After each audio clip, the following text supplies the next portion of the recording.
In Italy for G7 meetings before his Moscow visit, Secretary of State Rex Tillerson attended a ceremony to mark a 1944 Nazi massacre of civilians.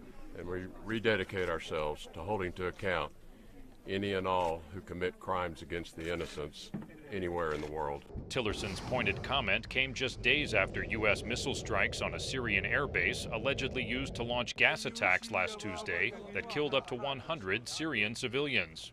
The top U.S. diplomat has accused Russia of failing to prevent the attack and is urging Russia to rethink its support for Syrian President Bashar al-Assad, a call likely to be refused, say analysts. But right now, after the U.S. strike, it would be very difficult for Moscow to change its support for Assad, because any change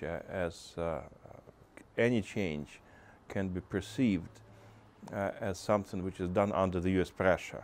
Damascus and its Russian backers deny any chemical weapons were used and accuse the United States of illegal aggression.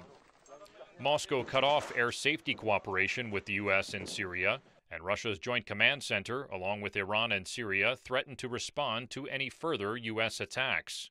That's quite possible that American or coalition aircrafts and missiles in Syria would be attacked by Russian and probably Syrian or Iranian anti-aircraft defense or fighter bombers, and that's indeed a very dangerous development. Despite tensions, and unlike his British counterparts, Tillerson's Moscow visit was not cancelled. A good sign, some say, for efforts to prevent a U.S.-Russia conflict. But I think it's clear that the starting position for these discussions are not that good.